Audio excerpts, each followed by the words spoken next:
Eu sou Diana Guerra, de Teresina, no Piauí, professora, advogada e também estou na TV Relacionamento.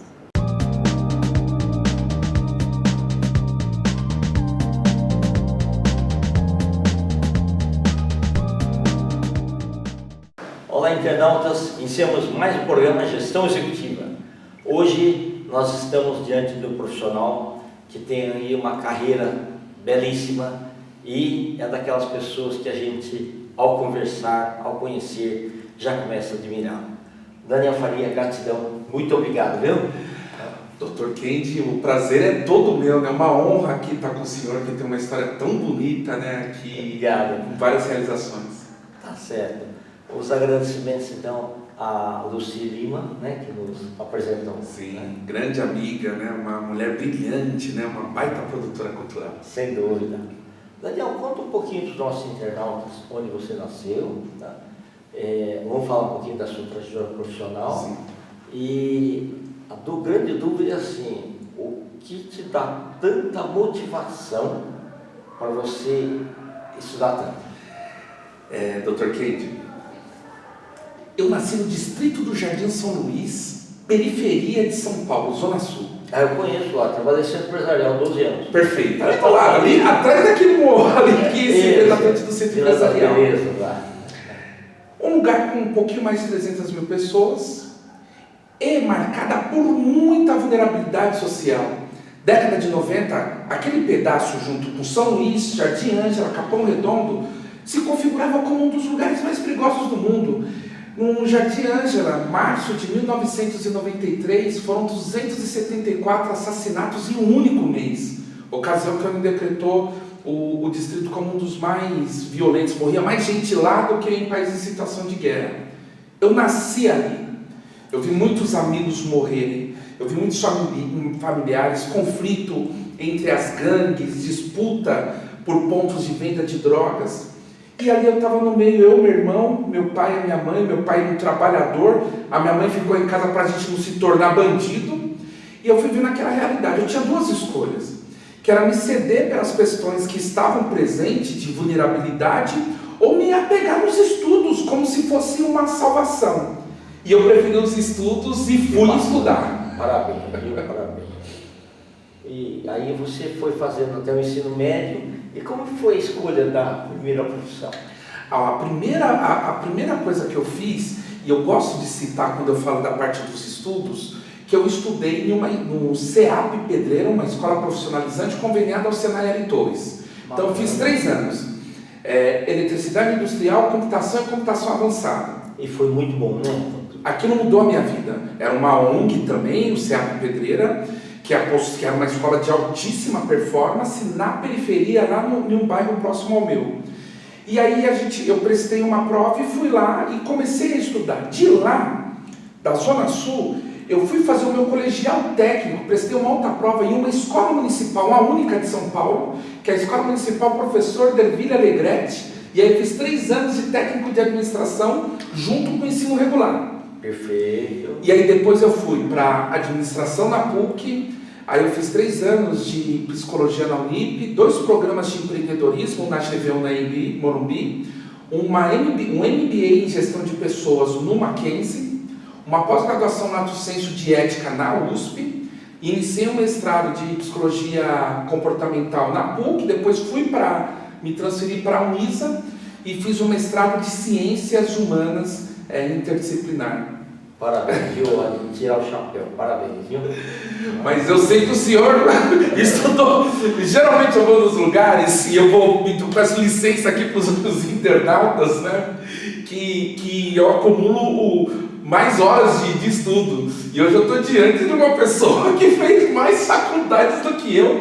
Então a honra é. Então quem apertando a mão sou eu. Uma honra. Muito obrigado, Daniel. Mas é bom a gente estudar e principalmente que a gente ter a possibilidade de passar esse conhecimento para as pessoas, né? Isso que é bacana. É verdade, é verdade. E todo o meu estudo que eu fiz na parte acadêmica, porque a gente foi estudar nas academias, né? Mas também a gente foi para as ruas, a gente foi conhecer os projetos, mas tudo isso para tentar responder uma pergunta que eu tinha quando era criança, né? Por que morre tanta gente no meu bairro? Por que as mulheres sofrem tanto? Por que os negros sofrem tanto? É um extermínio da juventude negra, né? Então foi esse ensino, na verdade, né? Claro que ele é positivo, não tem dúvida nenhuma, mas ele vai diante de muita dor desse cenário que ali, que eu me encontrava ali enquanto criança e adolescente. Muito legal, viu? E realmente, então, o que te move, né? E ainda você continua respondendo essas perguntas para você.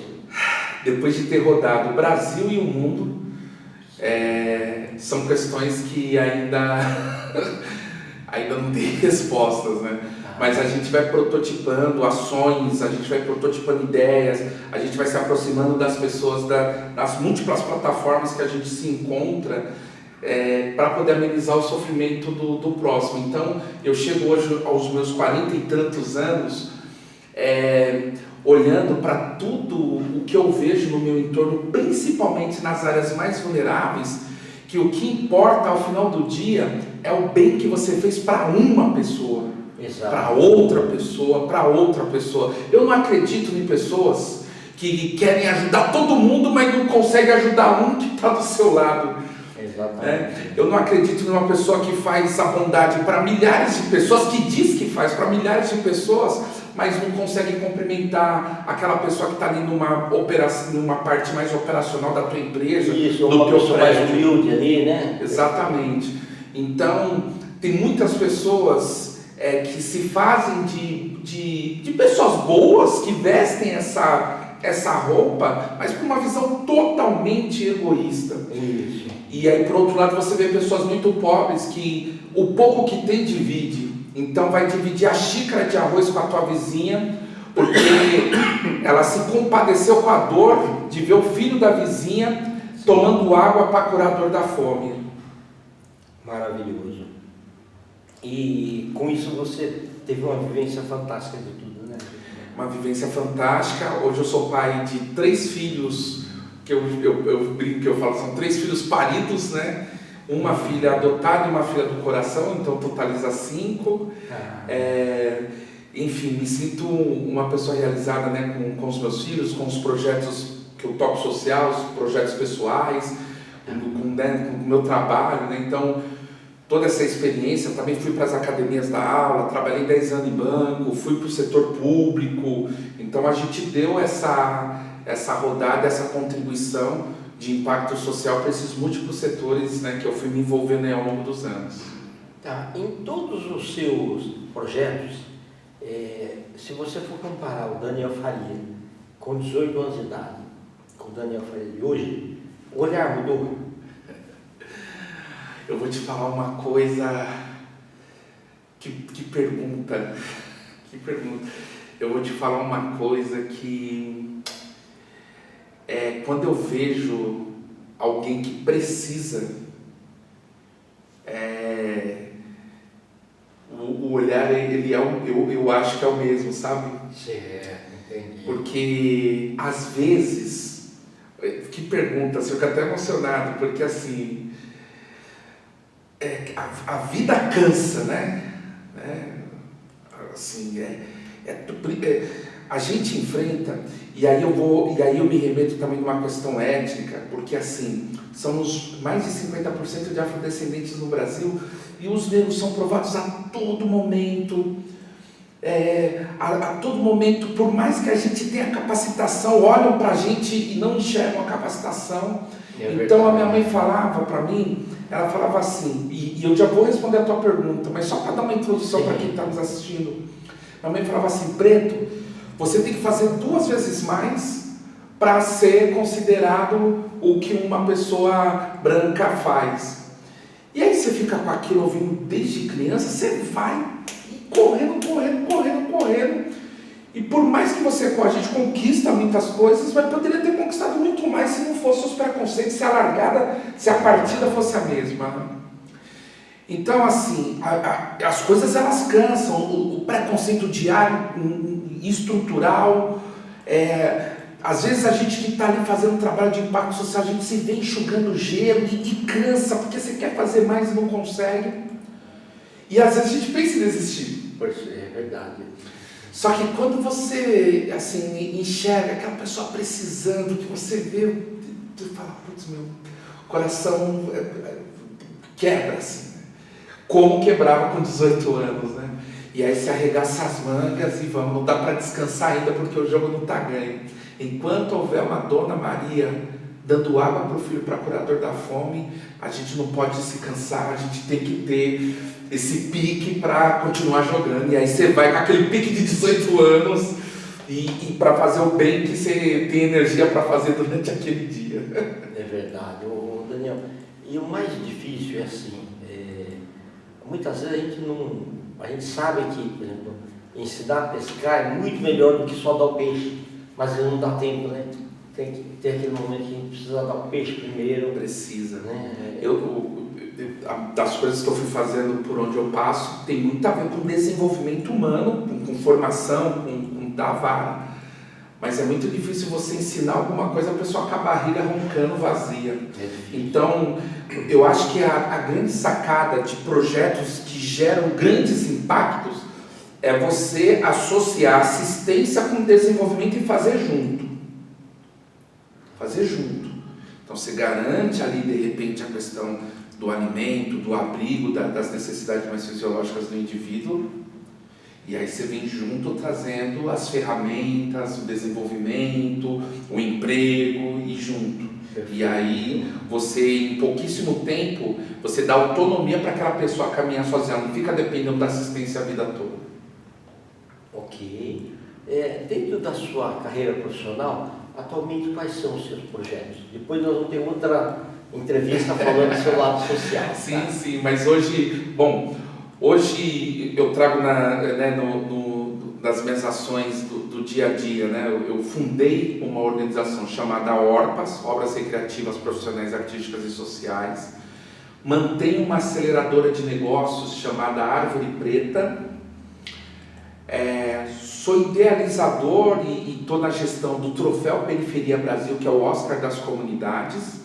Também faço parte lá em Brasília como conselheiro editorial da Fundação Ulisses Guimarães, junto com a ministra Simone Tebet, deputado Baleia Rossi, deputado Alceu. Estou como relações públicas da Fundação do Teatro Municipal, por indicação da secretária Aline Torres, do nosso prefeito Ricardo Nunes. Né? Perfeito. E idealizei uma iniciativa chamada Agiliza ONG, que apoia o desenvolvimento institucional de organizações, principalmente aquelas que mais precisam. Nossa, fantástico. E você teve, quer dizer, mesmo com todas as formações acadêmicas, você teve que estudar os estatutos aí normais de cada situação, né? Também. Sim, seguro. Estudar os estatutos, né? E estudar a sociedade, né? Eu acho que a sociedade era uma fonte limitada de conhecimento, de saberes. E aí eu posso falar com muita tranquilidade que estou diante de um grande mestre aqui, né, que fez 9 faculdades, né? Posso falar com muita tranquilidade, porque tem o conhecimento científico, que é o que a gente fez muito, mas tem outros conhecimentos tão importantes quanto, como conhecimento empírico, conhecimento popular, né? E aí acho que o segredo é o conhecimento científico dialogar com os outros conhecimentos, e não a gente ser arrogante, achar que sabe mais ou que sabe menos. São coisas diferentes. A gente tem um conhecimento aqui, a Dona Maria lá da comunidade tem outro conhecimento, o jovem ali da periferia tem um outro conhecimento, e a gente dialogar e transitar por esses saberes. Perfeito. Não, maravilhoso, viu? Qual foi sua experiência assim grande quando você já tinha entrado antes dentro do Teatro Municipal ou não? Não. Ou mais por fora? Não, por fora, só por fora. Olha, por dentro, não. Tá. E quando você adentrou lá dentro pela primeira vez, lá, de arrepiar. Aquela escadaria, aquele tapete vermelho, maravilhoso tudo, de né? arrepiar. A atmosfera, né? E o clima que você vê lá é fantástico, né? Fantástico, né? Fantástico. Uma arquitetura, né, inspirada, né, no francês, né? Sim. E hoje o Teatro Municipal, eu estou como Relações Públicas da Fundação do Teatro Municipal, que administra o teatro, né? Perfeito. E também a Praça das Artes. E na Praça das Artes, que está ali pertinho, a gente tem lá alguns prédios com 1.400 alunos de dança, de música, diversos cursos, Ok. onde ensaiam 6 corpos artísticos, né? Orquestra Sinfônica, Orquestra Experimental, Balé da Cidade, Quarteto de Cordas, né? Dentre outros. Então, o teatro, o complexo do Teatro Municipal é um mundo, né? Estou lá na função de relações públicas, né? E essa é uma experiência maravilhosa poder estar ali dentro, né? Eu diria uma experiência única. Uma experiência única. Do principal equipamento de cultura da cidade de São Paulo, do município. Verdade. Não, mas realmente... E quando você adentra lá dentro, vem um mundo de energias bacanas que te conectam a mundos diferentes aí, né? Mundos artísticos, os pianistas, né? Os próprios atores lá, coisa fantástica. Tem muito, traz, né, dessa cultura clássica erudita, né? E também traz as consequências dessa sociedade mais elitista que durante muito tempo ocupou esse espaço. Então também é um espaço de pouca diversidade histórica. É verdade, sim. E às vezes as pessoas se perguntam assim, mas com que roupa eu vou para o municipal? Até alguns anos atrás não poderia entrar sem estar de paletó, né? Sim, então verdade. Não é à toa que tem toda essa sombra sobre algumas questões. Mas o prefeito e a secretária Aline Torres têm nos pedido isso, né? Como que a gente faz para levar conhecimento da população? Que o teatro tem várias programações gratuitas, programações a partir de R$12, as escolas são gratuitas, né? Então isso possibilita que toda a população na sua diversidade utilize esse serviço, né? Que é tão lindo, tão maravilhoso. Todo mundo tinha que ter a experiência de entrar no municipal um dia e assistir lá uma ópera, um balé, né? Sem dúvida, é verdade, né? Tá certo. Daniel, nós estamos aí nos instantes finais. Eu queria que você deixasse as suas redes sociais aqui. Perfeito. No meu site www.danielfariasp.com. Ok. E em todas as outras redes, o meu @, é Daniel Faria SP. Perfeito, tal. Porque aí se tiver outro Daniel Faria Rio de Janeiro, ele fica RJ. Exatamente. Perfeito.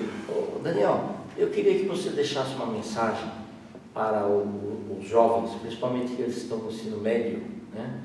De se inspirarem em você, né? Que continua sendo aí uma locomotiva de conhecimentos, né?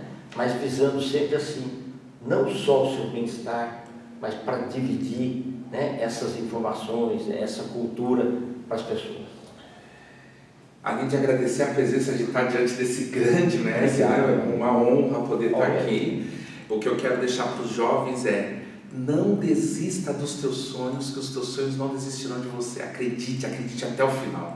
Acredite, principalmente em você. É isso. Perfeito. Tá ótimo. Venha outras vezes aí. Satisfação, professor. Internautas, com os agradecimentos então a esse fantástico, né, e entusiasta Daniel Faria, nós finalizamos mais uma Gestão Executiva.